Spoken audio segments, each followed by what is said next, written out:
Salut à tous, on se retrouve ce soir pour l'épisode 2537 de l'After Zap Image. On commence tout d'abord avec le GOAT des infos transferts, c'est bien évidemment Fabrizio Romano et comment il obtient toutes ces infos sur les transferts. Donc il a dit beaucoup de joueurs m'envoient des SMS directement ou je leur envoie également des SMS pour demander des informations. Parfois il me dit s'il te plaît peux-tu dire quelque chose sur moi parce que je veux quitter le club. Donc voilà, on sait que c'est le GOAT, hein, c'est celui qui a toujours les meilleures infos. Fabrizio Romano qui se trompe très peu lors des infos mercato, puis en gros il a beaucoup de contacts et surtout il reçoit énormément de messages de joueurs qui aimeraient quitter leur club et du coup ben voilà, ça fait une info et du coup il relaye ça. Donc voilà, c'est vrai que Fabrizio Romano est maintenant beaucoup, c'est la personne la plus influente on va dire quasiment dans le monde du football actuel. Il est beaucoup plus influent que le journal Équipe ou même des grands site britannique sur le football, hein. C'est vrai que c'est quelqu'un que tout le monde connaît dans le monde du football. Donc voilà comment il a toutes ces infos sur le mercato.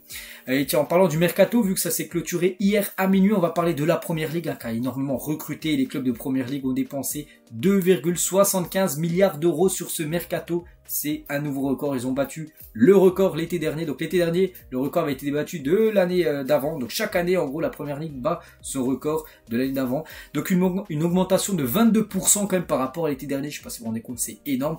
Donc l'année dernière, c'était 2,24 milliards d'euros. Et là, c'est 2,75 milliards d'euros. Peut-être l'été 2024, ça passera les 3 milliards d'euros. C'est des sommes complètement folles, hein. C'est fou maintenant, le football et l'argent, hein, surtout en Angleterre, même un peu partout dans le monde.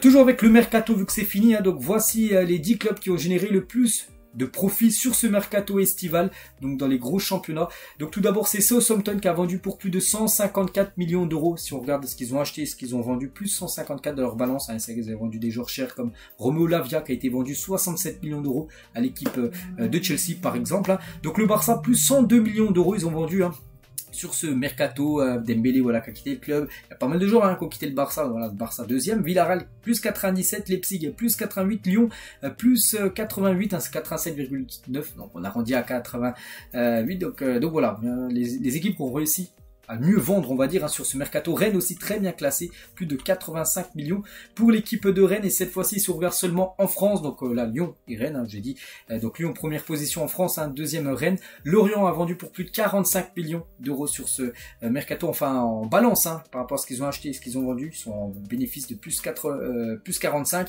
Metz plus 23, Saint-Etienne plus 10, ou même Reims plus 9 millions d'euros. On va parler, tiens, d'un joueur qui a été transféré très cher hier, bien sûr, c'est Randal Kolo Muani, et ce matin il était à son premier entraînement du côté du centre de Poissy, le nouveau campus PSG. Donc premier entraînement pour lui, mais demain pas de match, hein, pour Randal Kolo Muani à Lyon, parce que Kolo Muani ne fera pas ses débuts avec le PSG demain face à Lyon parce qu'il est blessé. L'international français est forfait, il se remet d'une entorse à la cheville droite et restera en soins ces prochains jours. Donc il est à l'entraînement, mais c'est un entraînement très light, on va dire très léger pour lui, donc il ne sera pas dans le groupe, hein. C'est le point médical sur le site officiel du PSG qui est sorti, donc en gros il devrait être forfait demain. L'attaquant Kolo Muani, on le souhaite bien évidemment un bon rétablissement. Et du côté de Francfort, donc pour remplacer Kolo Muani, Francfort pense à Anthony Modeste, actuellement libre de tout contrat. C'est pour ça que ça peut être fait là en ce 2, même après-demain, voilà, parce que même si ce n'est plus en période de mercato, les joueurs qui sont libres de tout contrat peuvent s'engager en dehors des périodes de mercato. Donc Modeste pourrait être le remplaçant de Kolo Muani du côté de Francfort. On revient sur l'entraînement du PSG ce matin. Verratti était également absent, donc il n'est pas blessé, hein, Marco Verratti, c'est juste qu'il va bien quitter le PSG, et voilà. Sarah qui s'entraîne parce qu'il en a instance de départ, il devra aller du côté de Al Arabi au Qatar, Marco Verratti.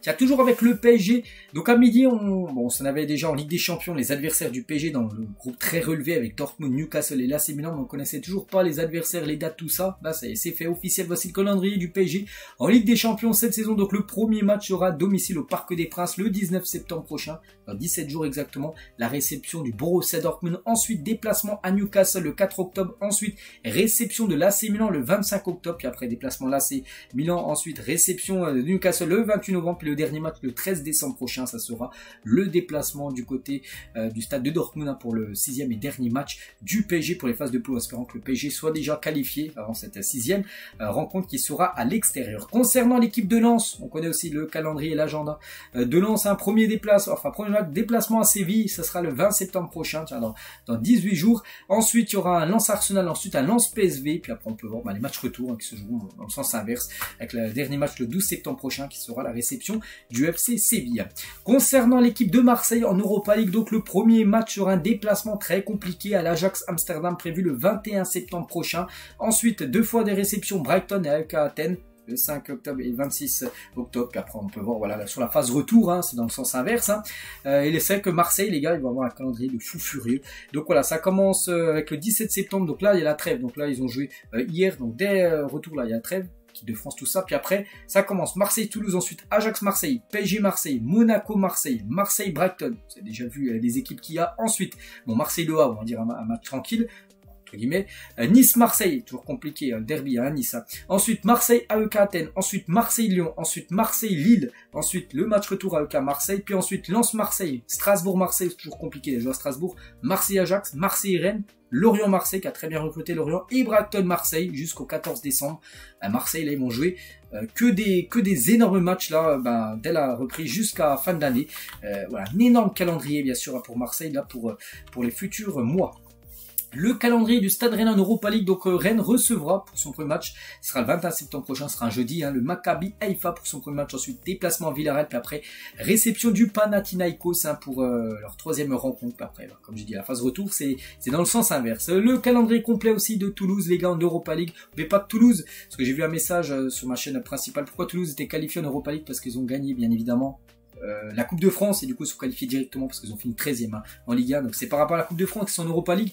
Donc premier match, déplacement Union Saint-Gilloise, ensuite réception de l'Asc, ensuite déplacement à Liverpool. Donc le match Toulouse-Liverpool, hein, la réception Stadium de Liverpool est prévu le 9 novembre prochain. Et le calendrier aussi de Lille, hein, Conference League, donc Lille recevra Ljubljana pour le premier match le 20-09, donc 20 septembre prochain. On peut voir bien sûr les autres matchs. Donc premier match à mercredi à 16h30, c'est que normalement c'est le 21, donc 21 c'est un jeudi comme l'Europa League. Donc je jouerai mercredi le premier match à 16h30. Cette rencontre, voilà. On continue toujours avec les tirages, surtout les horaires, tout ça, et surtout avec la Ligue des Champions. On revient parce qu'on a parlé de Lens et du PSG, mais là tous les matchs. En gros, tous les matchs, on peut voir les horaires. C'est fixé quand.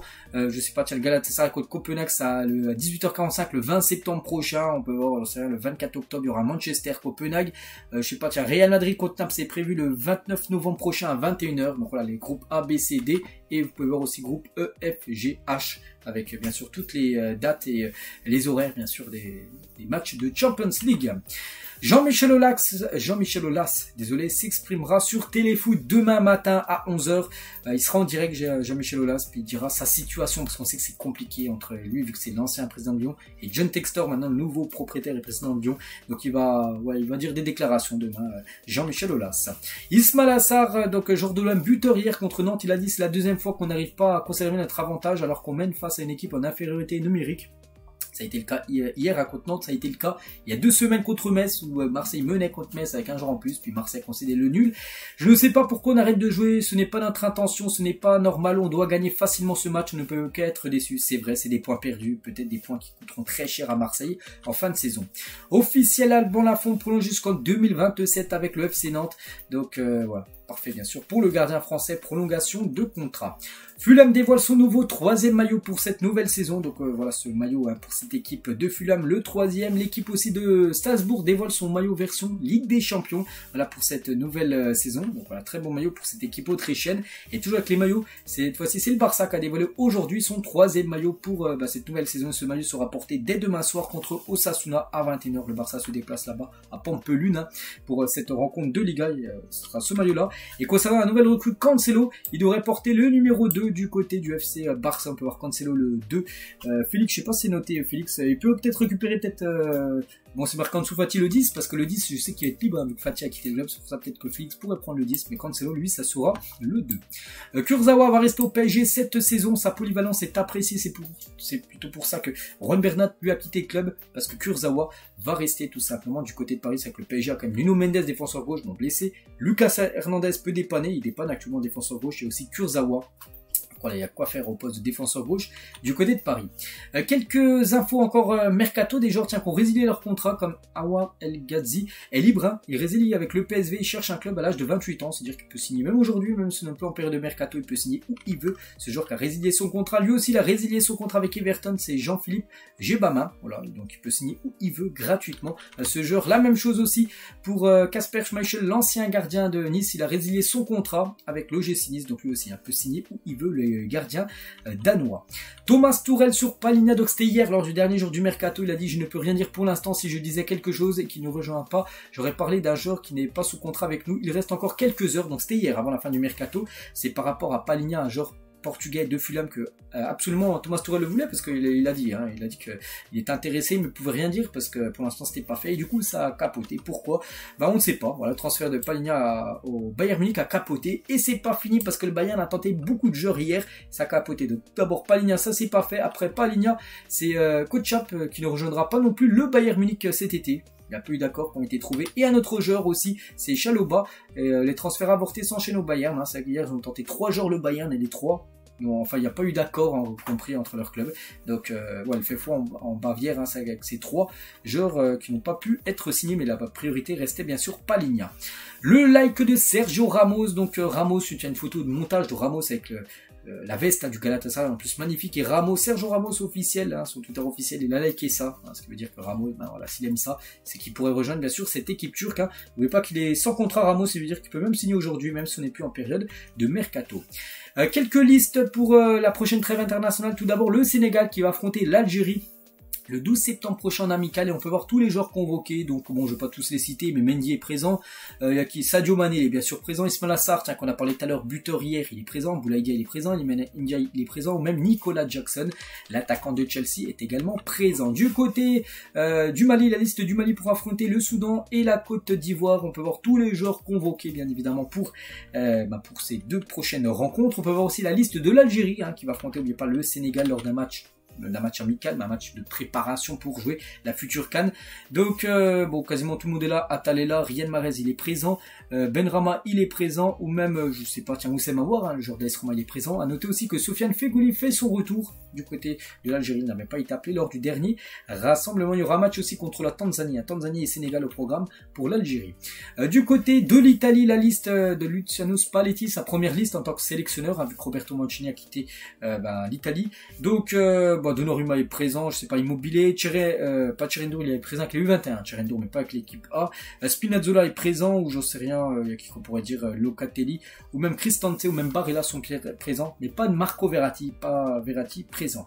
Et concernant la liste espagnole, à noter que le jeune Lamine Yamal est bien présent à 16 ans, il est présent, et le coach il a dit Luis de la Fuente sur Lamine Yamal, elle savait qu'il voulait jouer pour l'Espagne, il a un potentiel énorme, on le sait tous, hein. C'est un joueur différent, je ne regarde jamais là, je regarde la capacité, et il est prêt pour l'équipe nationale espagnole, le jeune Lamine Yamal, qui est bien appelé, son nom est tout en bas à droite, donc il va devenir, s'il joue, le plus jeune joueur de l'histoire de la sélection espagnole, et bien sûr l'Espagne numéro 1. Donc voilà les gars ce qu'il va dire aujourd'hui, cet After Zapima, j'espère que ça vous a plu, on se retrouve demain pour le prochain numéro, je vous souhaite une bonne fin de journée et à demain.